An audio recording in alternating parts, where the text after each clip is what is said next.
Hello everybody! Today we are going to continue to work with finding the area of rectangles, and we're going to move into finding the area of some larger rectangles today by using our distributive property.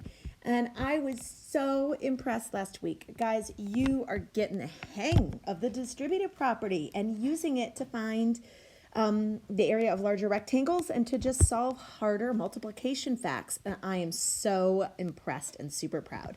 So this should be a kind of hopefully easy activity today.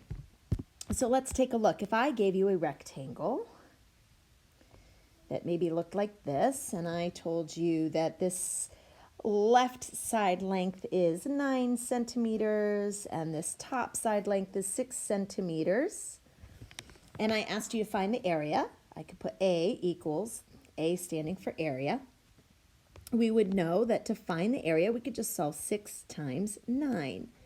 And if we want to be efficient, we can use our distributive property. Certainly we can count by 9s or count by 6s, but we want to use these strategies that we've been talking about. So I know a lot of you know that if you see a 6, a nice way to break it up is by splitting it into a 5 and a 1. So then I'm left with a 5 by 9, 5 times 9, plus 1 times 9. And just so you can see that, I'm going to model it over here actually on my rectangle.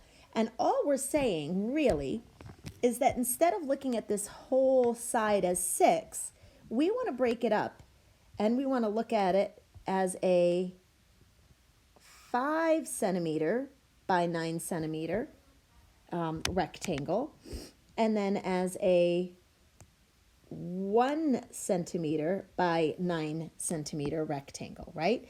So what we've done is we've said, okay, we've got 2 separate rectangles now, just so you can visualize this, that are a little smaller, but are easier to solve mentally. So 5 times 9 you guys can do because you can count by 5 super fast. 5, 10, 15, 20, 25, 30, 35, 40, 45. Right? Easy peasy. And you already know 1 times 9 is 9. So now we're just left with an addition fact. 45 plus 9. Well, I'm going to use my strategies again. I'm just going to say 45 plus 10 is 55. But take 1 away because I only want 9 is going to be 54. So I know that my area is 54, and don't forget those units, square centimeters. So we've used an efficient strategy, our distributive property, to solve the area of a larger rectangle. I think you guys are ready for a challenge. Check this out. What if I asked you to find the area of this rectangle?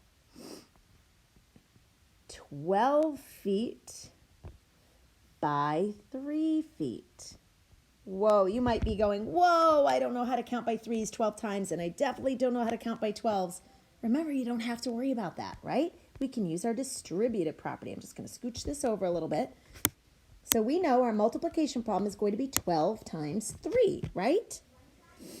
When you have a 2-digit by a 1-digit multiplication problem, I strongly suggest you try breaking up that 2-digit number, not the 1-digit number. So I would break up my 12. And for me, I personally prefer to break it up into something like a 10 and a 2.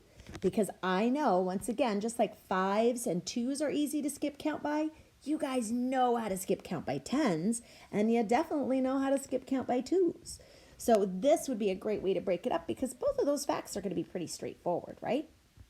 If I want to model this on my area model, on my rectangle, I'm going to show that I'm going to break up this section, right? We're breaking up the 12, so this part is going to be the 10 feet, and then the 2 feet is going to be here, right?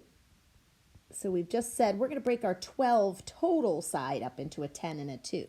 Now we're left with 10 times 3, right, our red rectangle, plus our 2 times 3, right, and you can see it right here, our purple rectangle. And now we're just going to multiply each smaller section and add them together. So 10 times 3, you guys know, 10, 20, 30. And we know 2 times 3 is just 2 3s, which is 6. And when we add those together, we get 36. 36, again with our units, square feet. So we're going to break up our longer side, in this case, our 2-digit number, traditionally into a 10 and whatever our ones are. It doesn't mean you have to. You could break up that 12 into an 8 and a 4 if you feel comfortable with that, or a 5 and a 7. But to me, it's easiest to break it up into a 10 and some ones.